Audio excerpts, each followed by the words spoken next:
Olá, pessoal, comunidade, tudo bem? A gente está começando agora uma série quinzenal chamada Voz do Coral. E a nossa primeira convidada é a Milena, cofundadora da Persora, o copiloto do líder. Mas agora a gente não vai falar da Persora, não. A gente vai falar da Milena. Milena, obrigada. Prazer ter você aqui com a gente, ter você dentro da nossa estrutura, ter a Persora aqui com a gente, galera animada, o time totalmente engajado, então fazendo total diferença aqui dentro do Na Capital. Mas agora eu quero saber de você, como que era a Milena? Quem é a Milena antes da Persora? A Milena antes da Persora era uma menina neurodivergente, aliás, ainda sou. Acho que a diferença é que não se encaixava, né, no método de educação tradicional e por isso começou a empreender aos 17. Então, assim, acho que essa é uma parte da Milena importante. Ela se emancipa, abre uma empresa e isso foi, acho que, disruptivo para mim até chegar no Rio de Janeiro, onde eu fui por 10 anos diretora comercial de uma operação de 20 mil pessoas. Então, assim, acho que a Milena é uma menina precoce e que também estava numa janela, talvez, de desenvolvimento fora da responsabilidade. Então, eu tenho lembranças de sucesso e também de vulnerabilidades. Eu acho que eu assumi responsabilidades muito grandes, ainda muito imatura. Mas eu sou essa pessoa que está sempre liderando, que está sempre falando de liderança, que é onde meu coração pulsa mesmo. Milena, me conta, em que momento vocês se entenderam como as pessoas certas para resolver problemas tão complexos que traz a liderança? Baixa produtividade, bem-estar, cultura comprometida. Que momento que isso aconteceu aí? É legal porque a gente vem da engenharia, né? E aí eu conheci meu sócio desenvolvendo equipamento médico e trabalhando com metodologias ágeis, então times de engenheiros, mais técnicos. E quando a gente começou a entrar nessas empresas grandes para acelerar a inovação para a área da saúde, a gente viu que o problema não era só a falta do método. Eles tinham um problema que era o cerne, que é a falta de tato com gente. Então, assim, ali a gente percebeu que tinha um problema muito antes da metodologia, que era a habilidade mesmo de inteligência emocional, de autoconsciência, de entender como que eu intero uma pessoa, como que eu gero uma integração, e a gente está falando de inovação, inovação mistura áreas, então a gente precisa destruir os silos, calibrar o ego, né, que normalmente está bem descalibrado. Então, ali a gente entendeu que a minha bagagem como líder de muita gente, a bagagem do Léo mais pragmática, a gente não ter vindo do RH, quer dizer, viés zero, entendeu? Nunca fomos do RH. Ali a gente entendeu que a gente ia fazer uma coisa simples, prática e pragmática. E humana, porque aí eu venho da psicologia e aí eu trago esse olhar humano. Milena, você falou que vocês vieram da engenharia. Então, possivelmente, você teve contato com alguma liderança que possivelmente impactou aí, moldou o que você não quer fazer, né? Ou não, eu tô errada? Não, me conta aí. Sempre temos, assim, a gente como uma startup, a gente não tem um líder acima da gente, porque a gente é co-founder. Mas na minha jornada e na consultoria, que foi quando a gente começou, eu vi muita liderança estilo Revolução Industrial. Então, assim, isso está desconstruído, a pessoa não produz no grito, então eu me sentia extremamente acuada quando era um ambiente competitivo, que me gerava medo. E assim, uma coisa interessante, né, eu comecei a liderar muito cedo, então eu me masculinizei muito para ficar par desses homens, né, desses líderes. E eu não faria isso de novo, eu não ensino isso para as lideranças femininas, inclusive. Você se sentiu, assim, tentando falar a mesma língua para tentar ser ouvida, para tentar ser de alguma forma enxergada como eles? Total, Gigi, assim, tipo efeito espelhado, né? Eu me lembro até de uma situação que a pessoa falou assim, você tem marido? Tipo assim, traz o seu marido para conversa, porque ele deve conseguir tomar a decisão. Então, assim, preconceito, machismo, mas trazendo o recorte para comportamentos que eu não quero repetir, porque esses já são genuinamente repulsivos para mim, é essa questão da competição, que eu acho assim muito danosa da liderança, né? Ficar gerando esse atrito e da falta de feedback. Porque assim, em muitas lideranças eu não sabia se eu tá vindo bem, eu não sabia se eu tá vindo mal, e isso me deixava confusa, dispersa. Isso eu não quero repetir, com certeza. Ser a copiloto da liderança, por que isso é tão claro para vocês? Tá, a gente tem a nova liderança e a liderança que é, tipo, muito grande. E a gente começou como copilota da nova liderança.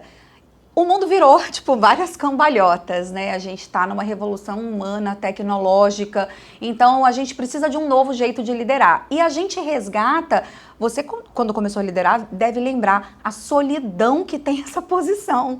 É tipo assim, é insegurança, como é que eu vou dar um feedback? E se a pessoa falar uma coisa que eu não estou esperando?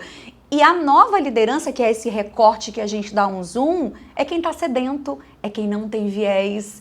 Então a gente tem uma comunidade de 700 novos líderes. São pessoas abertas, são pessoas curiosas, são pessoas desconfortáveis com o modelo antigo. Então ser a copilota é estar ao lado mesmo, estar apoiando. Porque realmente muitas das vezes se torna uma posição muito solitária, né? Então eu mesma tive alguns desafios, assim, quando eu comecei a liderar, até onde eu posso ir, quanto eu posso me aproximar, né? Porque você tem que ser aquela pessoa que une as pessoas, né? Que engaja as pessoas, que está ali trazendo todo mundo para perto.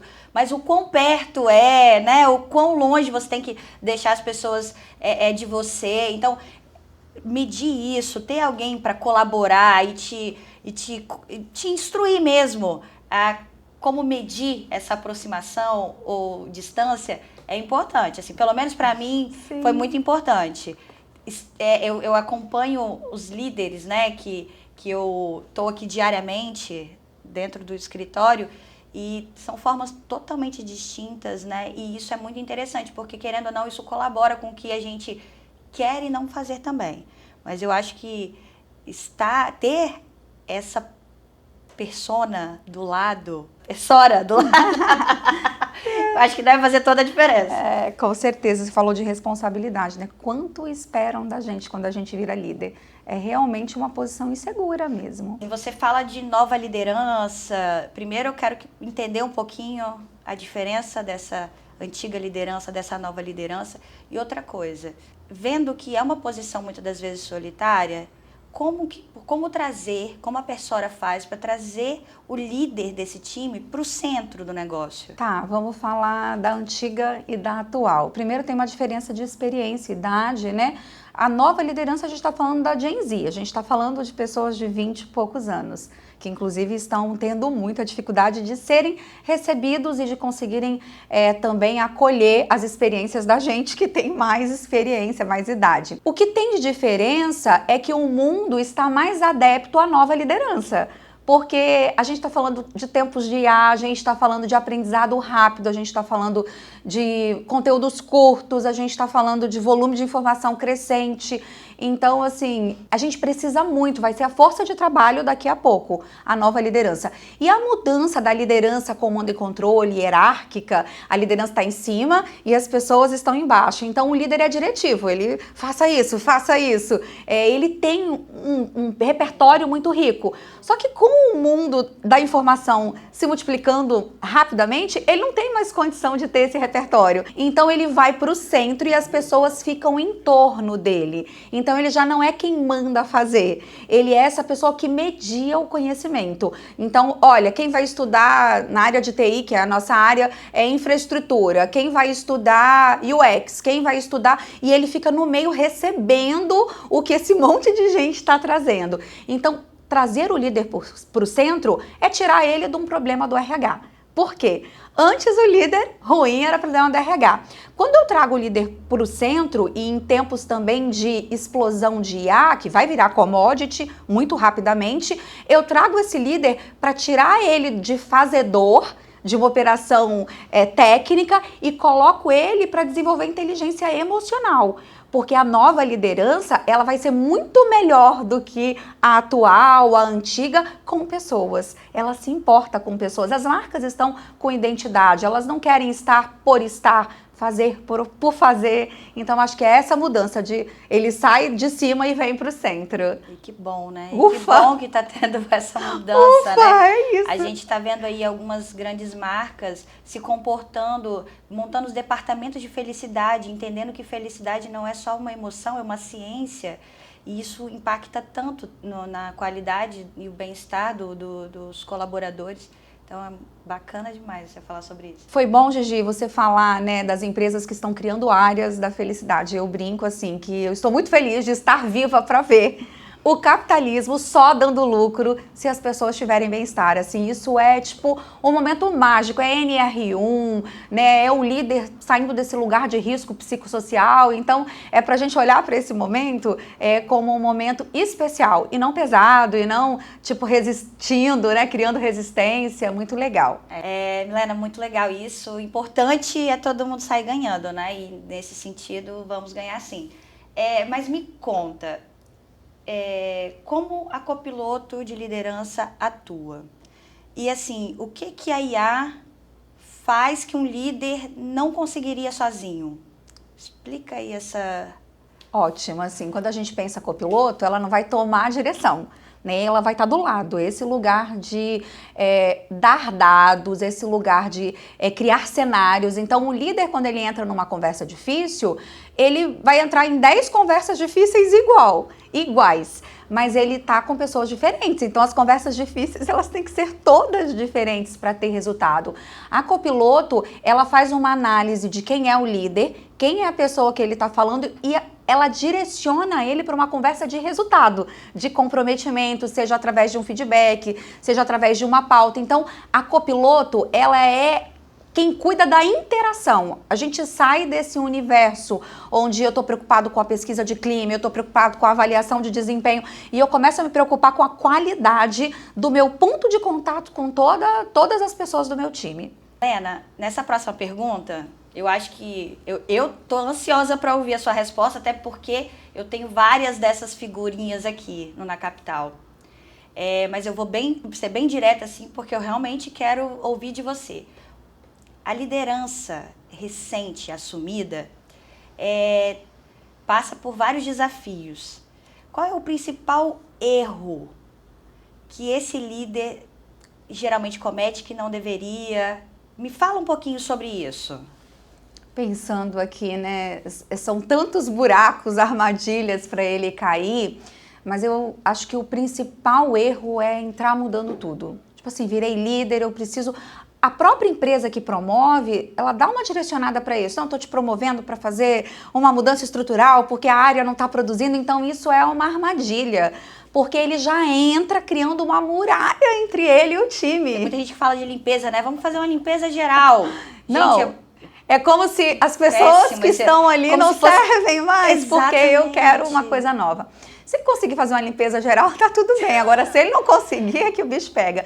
Porque quando você chega mudando tudo, você passa a imagem para as pessoas de medo. Então, a gente cria essa barreira e você não vai conseguir fazer nada do que você pensou. Então, é chegar quietinho, sentar do lado e falar como é que funciona isso aqui, desde quando, qual o resultado. Não, eu tô aqui para aprender, numa postura de muita humildade, registrar tudo que está acontecendo, para daí 3 meses ele começar a propor para o time, escuta ativa, o que o time acha. E acho que o segundo maior erro é que quando ele está nessa confusão, a empresa coloca ele para mudar tudo, quer dizer, ele tentando mudar, dá tudo errado. Aí ele entra com carteirada. Tipo assim, acabou de virar líder e fala assim, eu que decido. A decisão é minha, e aí gastar carteirada no início, tipo assim, é um erro grave. Guarda a carteirada, tipo assim, para alguns anos à frente, quando você tiver, de repente, saído da liderança média, numa posição de gerência, onde você tenha realmente que dar alguma carteirada. Dar carteirada é furada. Eu costumo falar com as pessoas aqui, não só com o meu time, mas com a comunidade. Nós somos um organismo vivo e único. Então, assim, é importante que as pessoas se coloquem principalmente os gestores, na posição de, assim, eu estou aqui para colaborar, né? Eu estou aqui para aprender com você e contribuir com o que eu tenho para que o seu trabalho seja facilitado e para que a gente consiga juntos fazer com que a nossa entrega, o nosso projeto cresça.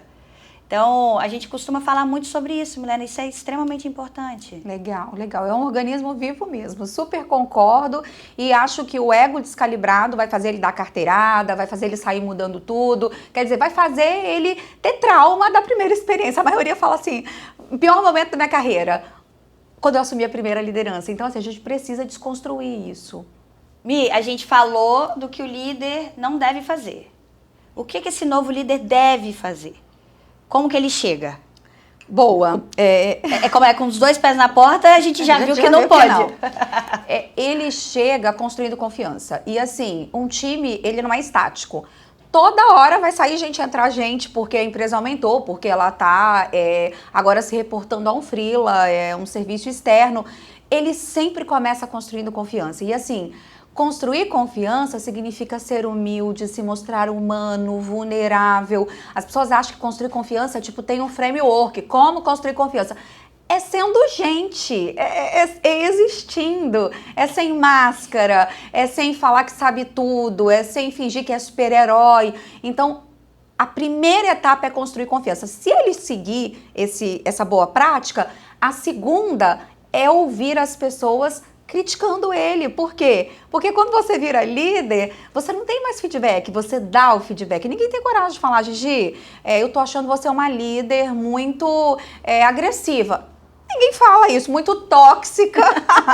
Então, assim, se ele constrói confiança, sim, ele dá coragem para as pessoas, para elas darem feedback sobre a empresa, sobre o time, sobre ele mesmo, que a gente chama de conflitos positivos. E aí, se esse ambiente acontece, as pessoas se comprometem, as pessoas cobram resultado uns dos outros e ele atinge os objetivos do time. A gente tem que baixar a barreira, né? A gente precisa baixar a barreira para a gente conseguir se conectar, né? Para a gente mostrar que nós somos aqui, ó, somos iguais, então você confia em mim, eu confio em você, é uma relação de confiança. Somos humanos, é isso. Exatamente. É isso. Mi, e assim, falando sobre isso, sobre construção de confiança, como o líder constrói ou destrói a cultura da empresa? Bom, a gente fala que a cultura, ela aparece no micro, né? Tem até uma autora que eu gosto muito, que é a Duena Blomstrom, que ela fala assim como tem o débito técnico para os devs, que aí trazendo também para o meu time de tecnologia, tem o débito humano. Então, assim, a liderança, ela precisa de um onboarding nessa empresa com 2 informações básicas. Quais são as regras do jogo e do que essa empresa não abre mão. Então, assim, essa empresa, ela funciona assim, a gente faz gol aqui, lá é gol contra. Quando esse líder entra sem essa integração, sem esse onboarding, ele vai pegar o time dele, vai botar os valores dele, o que ele acha certo, errado. Quando ele for dar um feedback, ele vai falar assim, não gostei que você chegou atrasado. Ele não vai falar, a cultura da empresa preza por pontualidade. Então, a cultura, ela tira a pessoalidade. E esse líder, se ele não tiver, eu acho que vem de cima para baixo, essa boa integração, ele destrói a cultura da empresa. Mi, fala pra mim, onde a gente encontra a Persora? Boa. A gente está com as gerações novas, então o TikTok é a nossa rede mais ativa, é onde a gente tem mais interação, onde as pessoas abrem a vida, mas a gente está no Instagram, também está no LinkedIn, persora.app. E uma coisa legal, a gente tem uma comunidade gratuita, então assim, é só entrar no site que tem lá como aplicar para a comunidade. E a comunidade é um lugar de você trazer o problema.